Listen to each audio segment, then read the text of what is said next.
बिस्मिल्लाहिर्रहमानिर्रहीम अस्सलामु अलैकुम रहमतुल्लाह। आईनी तरमीम करके अपनी मर्ज़ी का चीफ जस्टिस लाना हुकूमत का तो असल में प्लान ये था, मंसूबा ये था।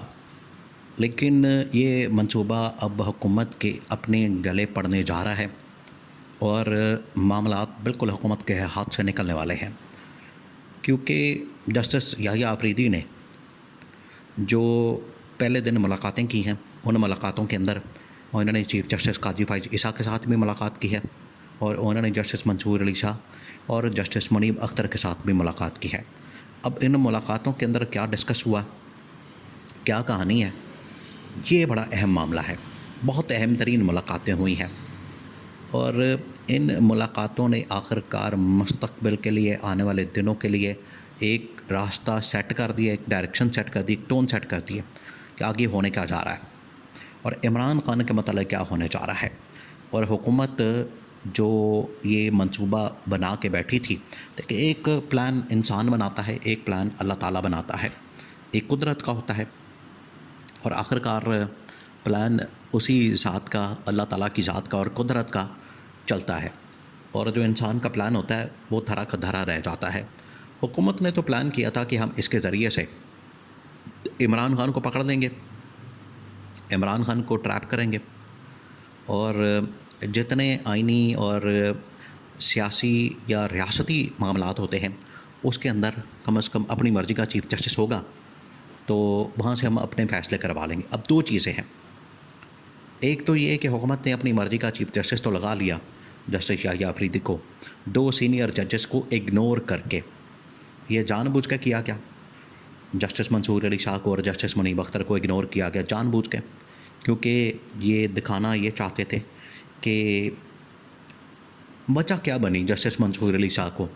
इस तरह से इग्नोर करने की और उनके लिए रास्ता बंद करने की और इतना ज़्यादा बखेड़ा करने की। क्योंकि जो इन्होंने पूरा पिछले 2-3 महीने से जो शोर मचाया किसी तरह से, एक तो काजी फ़ाइज़ ईसा को एक्सटेंशन देने के लिए पहले बड़ी कोशिश की गई और दूसरा ये कि फिर अगर काजी फ़ाइज़ ईसा एक्सटेंशन नहीं लेता तो जस्टिस मंसूर अली शाह के साथ पहले इन्होंने बातचीत करने की कोशिश की, मुकम्मल करने की कोशिश की, वो नहीं बना और जस्टिस मंसूर अली शाह ने जब 12 जुलाई को सुप्रीम कोर्ट ने यह फ़ैसला दे दिया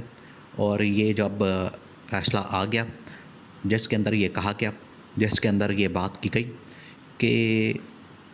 जो मखसूस नशिस्तों का फ़ैसला है, मखसूस नशिस्तों का जो मामला है, वो फ़ैसला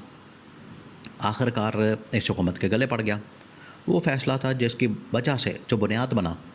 हुकूमत और जस्टिस मंसूर अली शाह के दरमियान मसाइल की, क्योंकि हुकूमत को उस वक्त ही समझ आ गया था कि आज अगर ये मखसूस नशिस्तें इमरान खान को वापस कर रहा है और नून लीग और पीपल्स पार्टी को नहीं दी जा रही तो इसका मतलब है कि मुस्तक़बिल के अंदर ये चीफ जस्टिस बनेगा 2-4 महीने बाद, अक्टूबर की 25 तारीख को। तो उसके बाद बड़े चांसेस हैं कि मंसूर अली शाह जो है वो मैंडेट को खोल देगा, जो मैंडेट चोरी किया गया, इलेक्शन को चोरी किया गया, इलेक्शन का ऑडिट करवा देगा, इलेक्शन को खोल देगा, जिसकी वजह से सारे मामलात खुल जाएंगे। तो हमारी हुकूमत का सर्वाइवल बड़ा मुश्किल हो जाना है। ये उसके पीछे सोच थी जिसको बुनियाद बनाकर फिर इन्होंने आईनी तरमीम, पूरा ड्राफ्ट और इस्टेब्लिशमेंट ने फिर ये सारा कुछ तैयार करके इस हुकूमत के हवाले किया, क्योंकि इस्टेब्लिशमेंट नहीं चाहती थी अभी वक्ती तौर पर टेम्परेरीली कि 6 महीने तक इस हुकूमत को हिलाया जाए। 6 महीने बाद या 3 महीने बाद, 6 महीने बाद अगर नई ज़रूरत पड़ती है, जो कि पड़नी है, उसके लिए अब काम शुरू हो गया है। अब इस हुकूमत के खात्मे का वक्त शुरू हो गया है। इन्होंने आईनी तरमीम करके, खैर इसमें शरीफ ख़ानदान का तो इतना कोई किरदार है नहीं और ना इन्होंने भाग दौड़ की, टोटल भाग दौड़ करनी थी 8 बंदे इकट्ठे करने के लिए, जो कि फजल रहमान से तोड़ने थे और बाकी जो है वो इस्टेब्लिशमेंट ने खुद ही मैनेज कर लिया। इस्टेब्लिशमेंट ने सारा कुछ मैनेज करके तो हुकूमत के सामने रख दिया कि अब आपने ये आईनी तरमीम करें। देखिए पिछले 2 मरतबा जो अटैम्प्ट हुई इनसे तो ये भी नहीं हो सका। ये तो 2 अटैम्प्ट्स बनी बनाई प्लेट के अंदर रखी रखाई जो अटैम्प्ट थी वो भी नहीं कर सके, उसमें भी फारग हो गए। बाद में ये बिलावल को लॉन्च किया गया।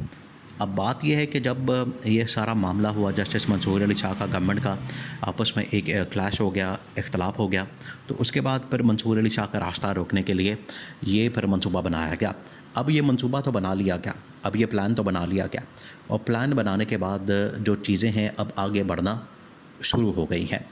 अब प्लान ये था कि जस्टिस याहिया अफरीदी को लगाने के बाद मंसूर अली शाह को हटा दिया जाएगा और उसका रास्ता रोक दिया जाएगा। लेकिन जस्टिस याहिया अफरीदी ने उनके साथ मुलाकात करके, उनके साथ बातचीत करके, उनके साथ मीटिंग करके बड़ा वाज़ेह पैगाम दिया है याहिया अफरीदी ने कि वो अपने सीनियर जजेस के साथ, कलीग्स के साथ खड़ा है, वो उनके साथ शाना बशाना खड़ा है और उनका साथ देने को तैयार है और वो किसी सूरत में ये नहीं होने देगा। अब सबसे बड़ा केस जो सामने लगने जा रहा है, मंसूर अली शाह और मुनीम अख्तर ने बता दिया है, और 8 फरवरी के इंतखाबात और उसके बाद मखसूस नशस्तें, ये वो फ़ैसला है कि जिसमें जस्टिस याहिया अफरीदी उस 8 रुकनी जजेस के अंदर शामिल थे जिन्होंने ये फ़ैसला दिया था मखसूस नशस्तों का। उसमें याहिया अफरीदी भी शामिल थे, मंसूर अली शाह, अतर अमीरुल्लाह, आयशा मलिक, और ये 8 जजेस टोटल बनते, एक लंबी लिस्ट है। उसके अंदर जस्टिस याहिया अफरीदी शामिल थे जिन्होंने कहा था कि मखसूस नशस्तें PTI की बनती हैं, इमरान खान की बनती हैं। तो वहाँ से तो याहिया अफरीदी ने ये बात कर दी थी कि PTI एक पॉलिटिकल पार्टी थी और एक पॉलिटिकल पार्टी है, और जिस तरीके से एक काजी फैज़ ईसा के उस फैसले को गलत तरीके से उसकी इंटरप्रिटेशन करके, गलत तरीके से उसकी तशरीह करके उसको जो निकाला गया, उसको बाहर किया गया, उसको आउट किया गया, उसकी वजह से ये सारा मसला ख़राब हुआ। अब हुकूमत को तो पता है कि हमारे लिए तो वो गले की कांटा है, गले की हड्डी है, और अगर ये मखसूस नशस्तों का केस खुल गया तो फिर हम फारग हो जाएंगे।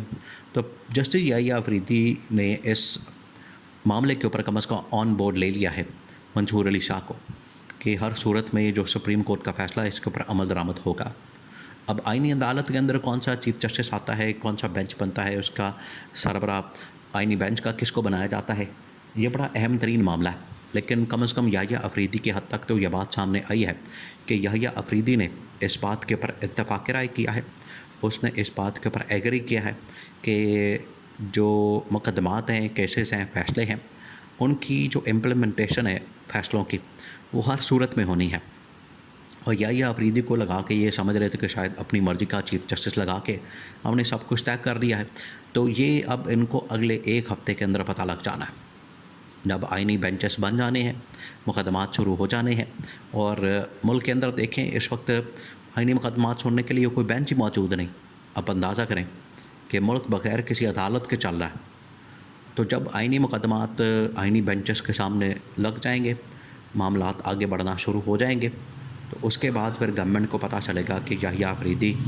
किसके साथ है, आइन और कानून के साथ। एक प्रोफेशनल आदमी है, प्रोफेशनल जज है, वो हुकूमत के साथ खड़ा होता है या आइन और कानून के साथ।